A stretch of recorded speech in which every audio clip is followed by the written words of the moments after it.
Good morning, friends. Thank you for tuning into the Good Morning Show. This is Candi Bryan. This is your place of faith in the morning, and we are going to have an amazing discussion with my guest here.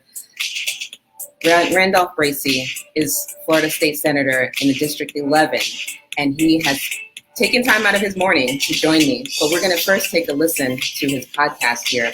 It's absolutely amazing. I already shared with him that I'm hooked, so let's go ahead and take a listen here.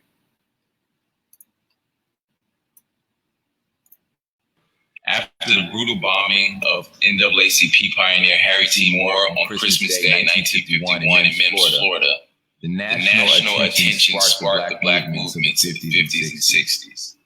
But in regards to lynching, Florida has had the most lynchings of any state per capita in the country. As I researched lynchings through the South, and in particular Florida, there seemed to be one common thread. There were blacks who had substantial wealth for that time period. They owned a considerable amount of land, and the whites through terrorism sought to take their land. Listen to this account of a massacre that happened 100 years ago in the city of Ocoee, a place where I currently live. The Ku Klux Klan the day before had warned the black folks in Orange County, don't y'all think about going to vote now. Not nary one of you will vote, you hear?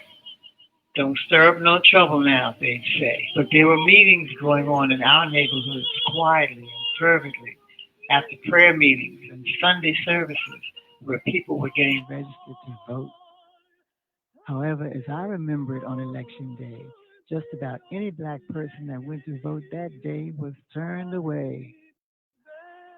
But Ocoee resident Moses Norman, whose nickname was Mose, decided to seek the counsel of Judge John Chaney.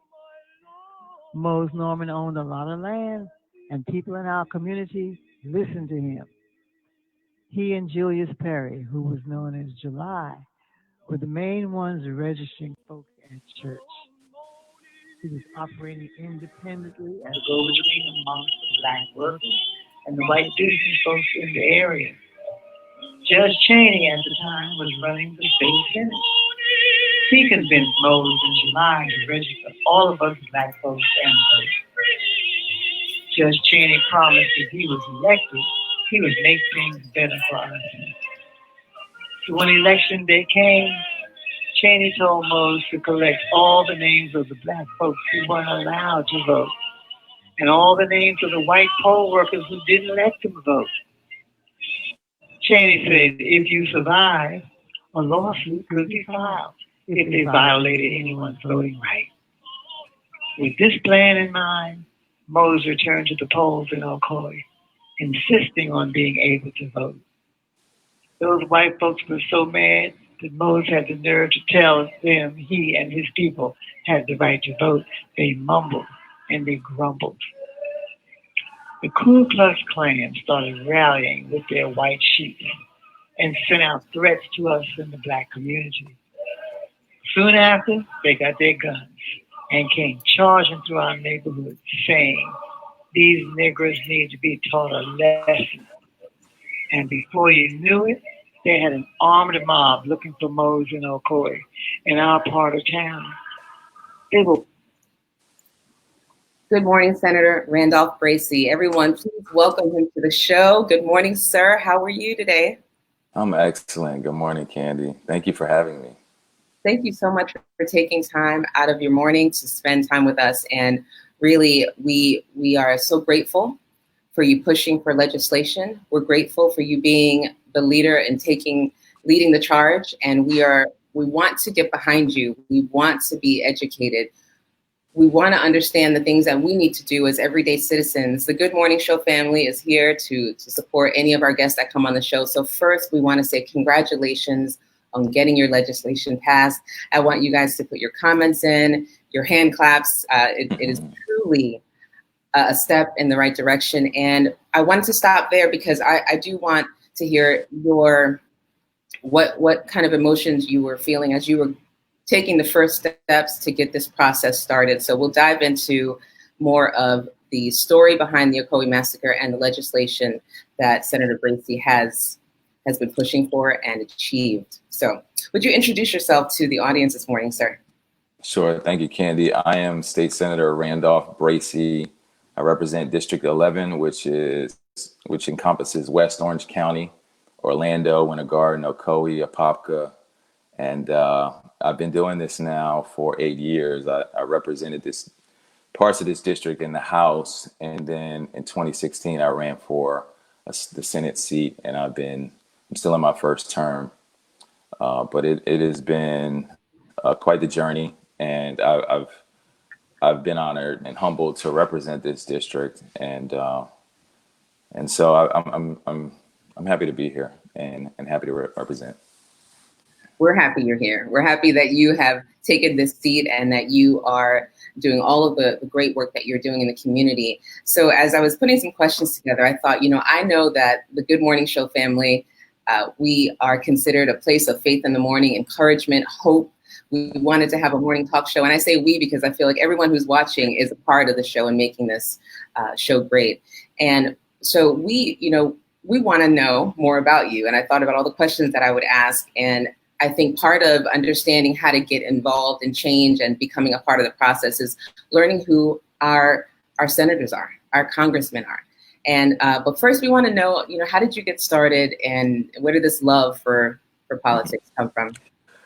Well, I think it came from my family. We're a family that we always talked about politics, current affairs.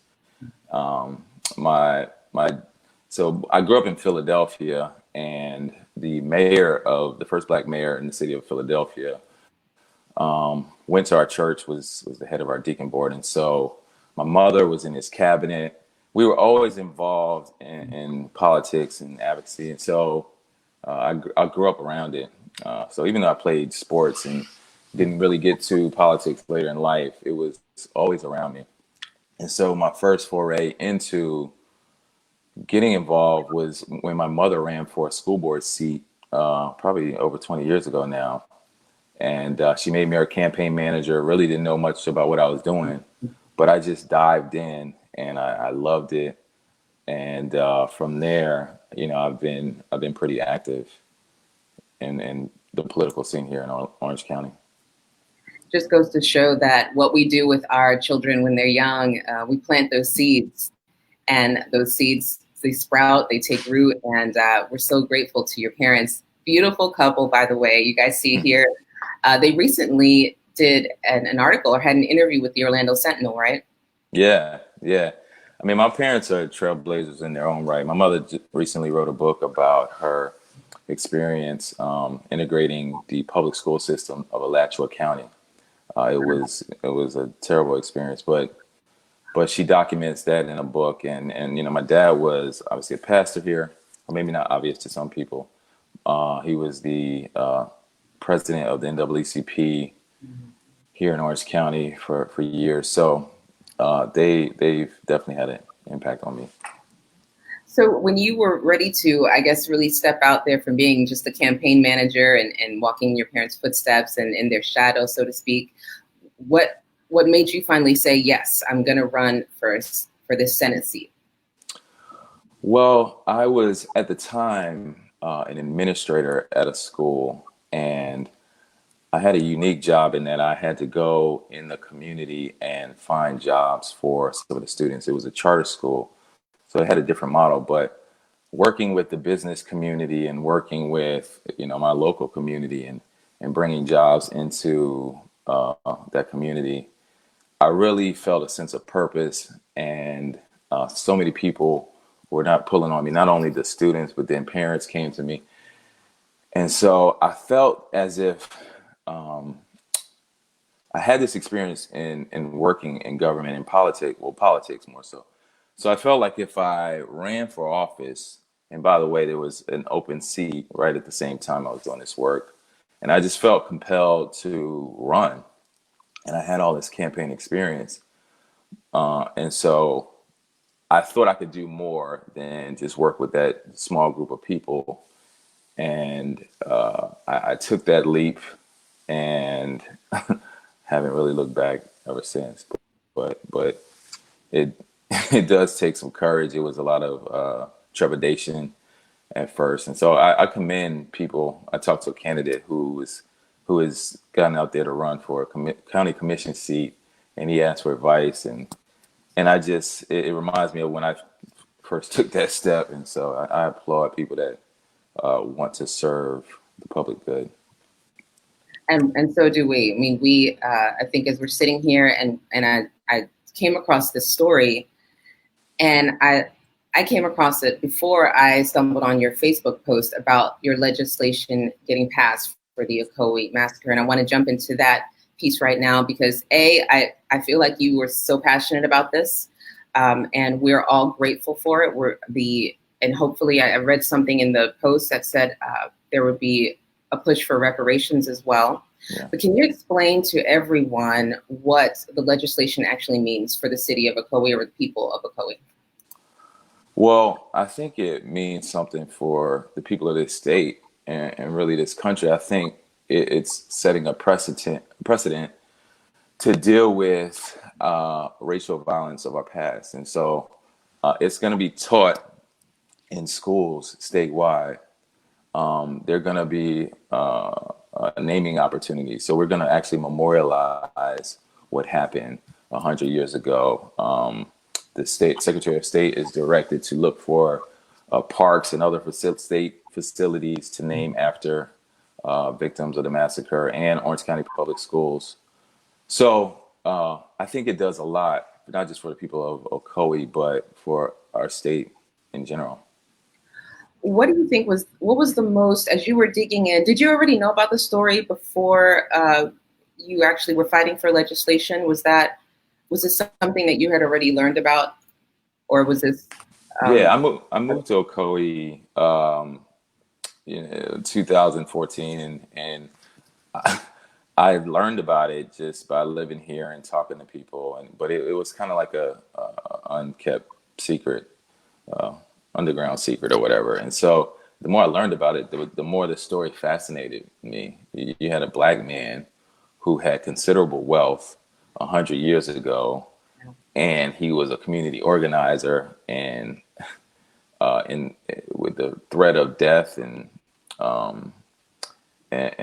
just terror, he took it upon himself to organize regardless of those threats. And his story just, I think, needed to be told. As I read it, of course, my eyes are filled with tears as I think about, July Perry is the person seen here, and he was a leader in the community. And I think they all knew the risk they were taking every time they walked up to go get registered to vote. And I don't know, we can't really wrap our minds around that today in our generation. Yeah, I mean, so many people take voting for granted. But when you're talking about actually, you could lose your life and your family's lives are in danger if you go to vote, and yet you still take that risk and you organize. I just think it speaks to them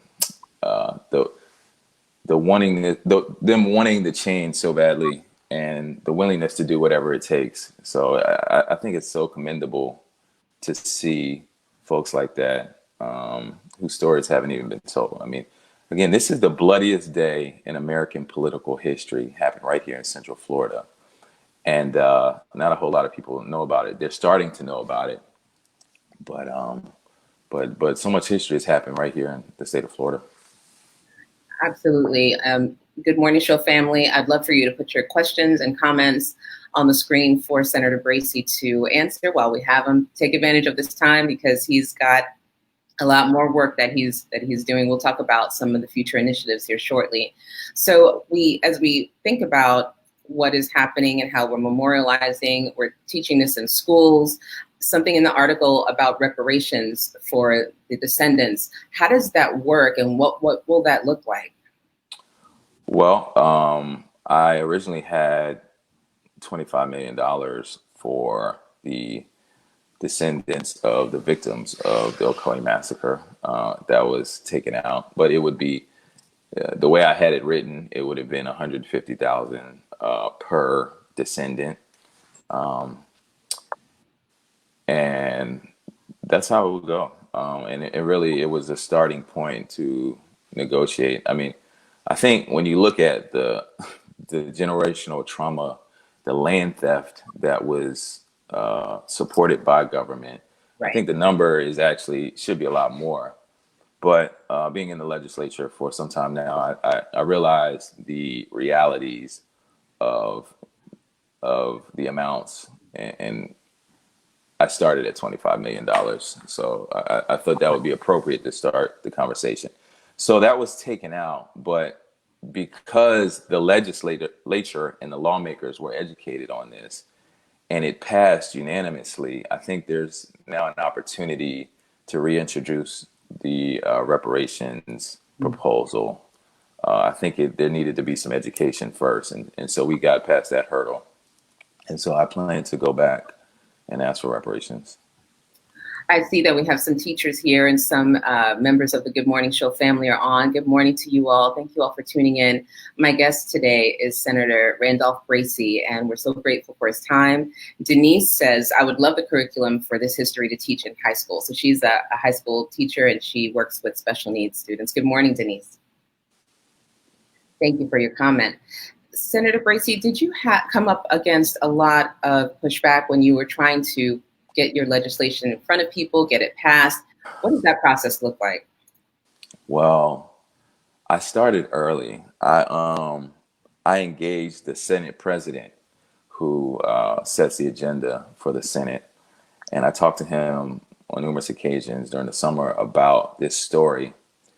And it's funny, we just had a conversation this past weekend, and I just told him, thank you for moving this bill. And he said he remembered when I called him where he was, and he immediately looked up the story on his phone. And once we started to engage about the story, and I said, it's the 100th anniversary, I think it would be appropriate to address this. And he just got on board. I mean, he's a Republican from a different part of the state, but he partnered with me to push this legislation. And so with his backing, it moved through the Senate really quickly. The problem was it didn't move at all in the House. Mm-hmm.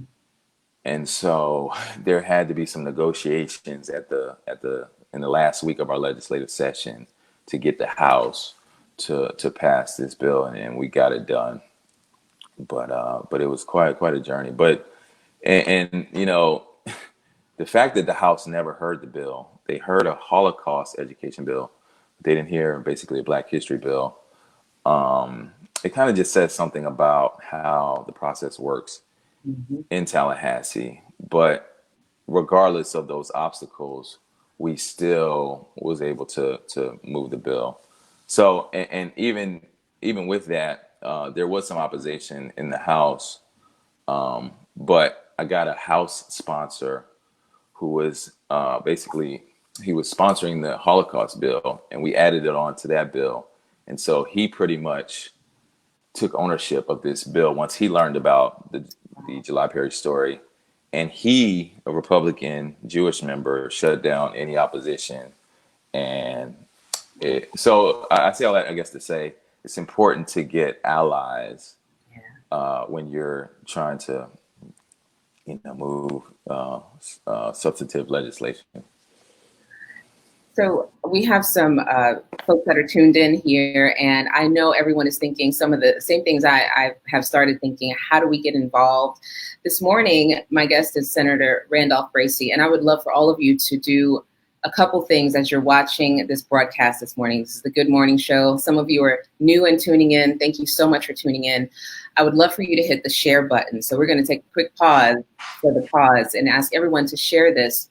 The goal of the show is it's great that we're live, but it's even more important that people go out and watch the replay, learn about the Ocoee Massacre, learn about the legislation, get behind our community leaders that are fighting for change. And so I want everyone to go out, hit the share button, add someone in the comments. You can tag someone in the comments, tag a friend, and tell them, hey, you've got to watch this to learn about what's happening. So Angeline says some of us are living in Ocoee or don't live in Ocoee, but we want to do our part. Apart from voting, how can we help make a difference? I'll turn that question over to you, Senator. Thank you. One, I would just say if they could follow me at Randolph Bracy. If you do live in Central Florida, we have a lot of people that just volunteer with many of the different initiatives that we're doing. We have a number of legislative proposals that we need support with, but we also need just volunteers as we serve food to the community and different things. I've always encouraged people to consider coming to Tallahassee when we have important legislation being presented in committee. And if it's a sacrifice, but it does make a difference. I would just say, just stay in contact with our office, because we're constantly just communicating about what we're doing and how you can help. So I would just encourage you to follow me at Randolph Bracy, all platforms, Instagram, Facebook, Twitter, and just stay tuned. Senator, what feedback did you get from the descendants? And have you been talking to, are there a lot of descendants? Are they still local? And part of the story, for those of you who are just tuning in, we're talking about the Ocoee Massacre. It occurred in 1920, where a whole township of Black residents were run out. They were murdered. There were over 50. When the article I read, it said 50 to 60 deaths, but we know that it could easily be more than that. Their houses were burned. They were lynched. They were killed, and it's one of the bloodiest massacres in U.S. political history. That is what we are talking about today, and that is why we're so grateful that Senator Bracy has gotten behind this legislation, created this legislation. And what are the descendants saying? Are they coming out to be vocal? Yeah, I have a meeting tomorrow with the great grandson of July Perry, and he's very grateful that someone is trying to bring light to this story. Him and many others have tried and have, talked about this story. You've seen documentaries over the years. Some haven't gotten that much traction, and some have, but I've just tried to do my part to bring light to this story too. And so he sent a very nice message when the bill passed, just thanking me for my efforts, and so I look forward to meeting him. He has a sister also, and there was a lady that stood with me. She was the great niece of July Perry. Her great grandfather was his brother, and she told me of the story of the Perrys coming to Florida from South Carolina. She gave me a lot of history. So a lot of descendants have reached out to me during this process to just tell me more about the family history, and also they just appreciate someone carrying the flag on this issue. We absolutely are grateful for this, and this is going to forever change our state. I feel like it's legislation for Ocoee and hopefully reparations for the descendants, but it has shifted all of us to read the story and to know that we have a senator that's gotten behind this to just honor the legacy. But what we're uncovering, we want to uncover it so it doesn't happen again. And so how have you been processing all of the events that are happening every day that now we see because people have video cameras on their phones, and now we see all the things that have been taking place for years. How have you been processing all of the incidences, the George Floyds and all of these? Well, it's George Floyd. The video is just so tough to watch. I still haven't watched the whole thing. But I think it's obviously spurred people to action. What I've tried to do is I've tried to galvanize that energy toward some legislation that will actually make some change. And that's why I talked to you briefly before the show about an initiative that I'm taking across the state where we're going to register people to vote. I want to galvanize that energy to making change, because even though, I do my part to try to push legislation, the truth of the matter is there still is not enough people like me and people that believe in what I believe to actually, put forth like criminal justice reform, substantive criminal justice reform. So we've got to vote and we've got to get the right people in office. And so that's how I've tried to use what has happened toward seeing the change I and what I believe many others would like to see, the change we'd like to see. And so I have absolutely learned that you are a voice for a generation. You are a voice for change, and I'm now addicted to your podcast. Thank you for not only fighting in your, with your Senate seat with your position, but you've taken it a step further to produce this amazing podcast.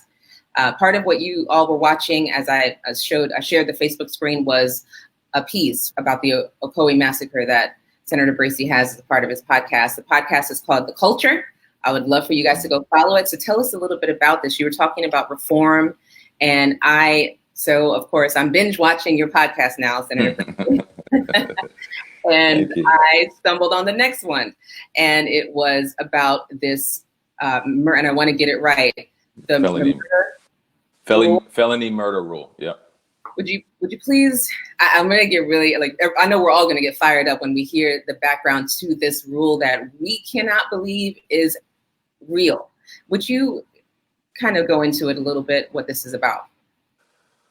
Well, the felony murder rule, pretty simple. It's pretty simply, if you and a person are committing a felony, if someone dies during the commission of that felony, the other person could be charged with murder.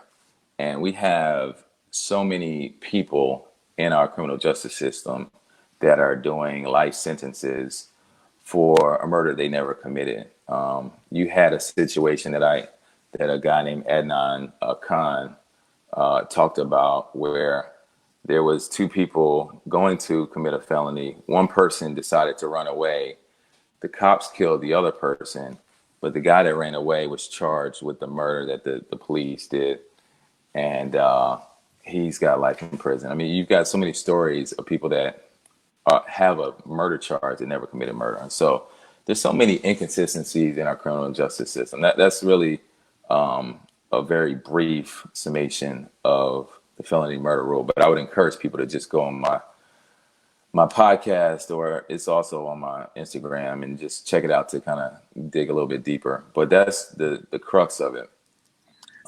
This gentleman was very interesting. How did you meet? Is this Adnan? Yeah, Adnan.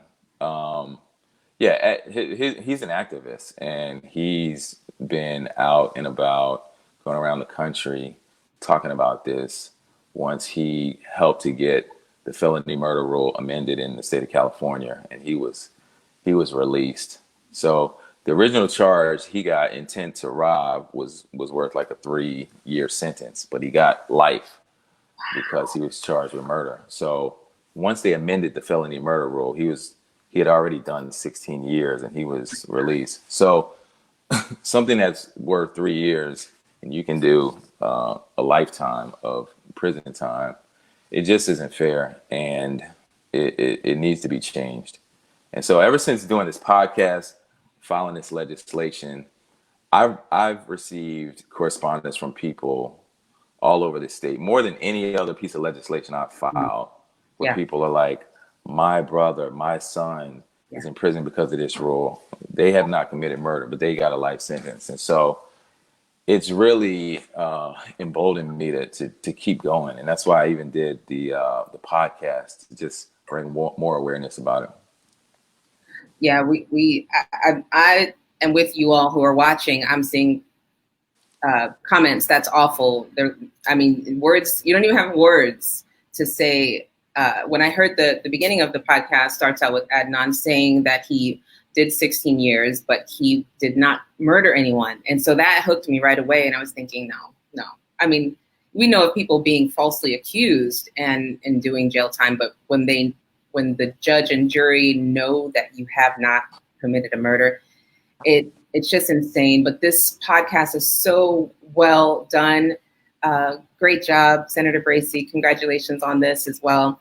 I want to add that you guys can check out the Culture Podcast if you follow Senator Bracy on Instagram, at Randolph Bracy on Instagram. And thank you for being so current and so connected in social media. Was that intentional? Did you know that you were going to be on Instagram, start a podcast, and just fall into it? No, I think it just happened out of necessity, to be honest. I never was social media savvy, but as things change, and I really wanted to continue to communicate with people, especially a younger generation too, about like what I'm seeing in the fight I'm experiencing in the legislature. I think people need to know, and that's why I'm so encouraged by the protest. And I really have been focused on connecting with that movement and the younger people who want to see change, but also try to direct them to like what's actually happening, some of the unjust laws that are on the books, and the real change happens when we change our laws. And so it's just me trying to stay current, And we love the fact that you're there. We can easily reach you. And I do have to tell our Good Morning Show family that I reached out to your office, and Senator Bracy not only got right back to me, but right back with a yes. And so on behalf of the Good Morning Show family, we want to thank you sincerely for saying yes to this interview. I shared with him I was a little intimidated. This is my first interview with a politician. Stop it. Live. But we have had Monique Worrell, candidate for state attorney, on. We've also interviewed Aramis Ayala as well. And I think we have amazing leadership in our state. So thank you, sir. So Thank you. To wrap up our conversation, we touched on the I don't want to say just millennials, but the younger generation getting out there, marching, getting involved in voting. Can you talk to everyone listening about the importance of getting registered, any important dates we need to know, or initiatives that we can get behind? Well, listen, we aren't going to see the change we want to see until we use our vote. And so I encourage everyone to register to vote. There are a link. If you go to Division of Elections, Florida Division of Elections, there's a link where you can just share the link and people can register online. It takes 5 minutes. I believe, I don't know the deadline for our August primary, but I know it's coming up sometime in mid-July. I would say around July 16th. That election is super important because you mentioned Monique Worrell. There are important elections that will really be decided in the primary, and everyone needs to be involved in that. Our state attorney has so much power in how they decide which charges to pursue. And so everyone needs to be registered for that. And so I just would encourage everyone to register. It's crucial. Obviously, we've got the presidential election, but there's so many other elections on the ballot this year, this November, that will be just extremely important. I can't stress enough how important I think they are. So yeah, I think it's vitally important. Absolutely. I have a few graphics here that I'm going to put up. Senator Bracy, Thank you for being my guest today on the Good Morning Show. This has been truly an not only educational experience, but this is really shifting our mindset about what knowledge we need to go get, how we can take that knowledge and make it be actionable get behind our leadership in our state and in our country, like you, sir. So again, our hats off to you, our prayers for you to continue this fight and not get exhausted and not give up, because I'm sure that the fight gets tough sometimes. Yeah, it does. But thank you so much for having me. I really enjoyed this conversation, Candi, and keep doing what you're doing. I think this is an awesome show, and I like what you're doing. So thank you for your prayers and for your community watching, and just stay tuned because we're going to keep the fight going. The show has been endorsed by Senator Bracy. Absolutely. Thank you. So, Senator Bracy, we're going to ask you to wait right backstage, and I will be right with you in just a second. But I do want to share a few things, and this is really amazing. We have a virtual voter registration education drive, and I'm going to put up that graphic. But also, I heard from Vanessa Eccles this past week, Senator Bracy here at Channel 9, and she did a piece on her podcast a year ago in July about the Ocoee Massacre and July Perry. So I'm going to share that with the audience. Thank you again, sir. Don't go anywhere. I will be right with you. Senator Bracy is going to wait backstage, but I do want to let you all know about some very important upcoming events. So I want to thank Rebecca Lang for hosting a Register Your Voice. I love this concept. She is doing a virtual voter registration drive, and really it's educational. There'll be some entertainment to go along with it, but she wants to educate, I'd say, younger people and anyone that's on Facebook. It'll be on Facebook Live, July 11th. I believe the deadline for registering to vote is July 18th. So it's so important for you guys to get out, tune in to this live broadcast. I will be directing it. And thank you for Rebecca for pulling me in and tapping on my shoulder and saying, hey, I'd love for you to produce and help direct this drive. She had a vision for it to be like a telethon. And I said, you can do anything on streaming nowadays. I'm your girl. I'd love to help you. So again, check this out. Rebecca Lang, go visit her Facebook page and get signed up on her events tab, as well as go check out my sweet friend, my dear friend, Vanessa Eccles, Colorblind, Race Across Generations. And she did a podcast piece on the legacy of lynching and talked about the Ocoee Massacre as well. And finally, you all know I'm hooked. I'm binge listening, binge watching to The Culture with Senator Randolph Bracy. I hope that you all have thoroughly enjoyed our time with Senator Bracy. Again, big thank you to him. And I would love for everyone to go out today. Make sure that you subscribe. I would love for you to connect to the Good Morning Show family and our community. Subscribe at candibryan.com and send me an email. You can go right to the page. Send me an email if you have story ideas, if there are things that you want to see talked about on the show, or if you want to be a guest on the show, please go to my website and subscribe. CandiBryan.com. Until next time, I want to thank each and every one of you. Please hit share before you leave the broadcast today. And again, we have to get behind our leadership in this country to push forth legislation, much like what Senator Bracy has been doing already. They need our support. Let's get educated, everyone.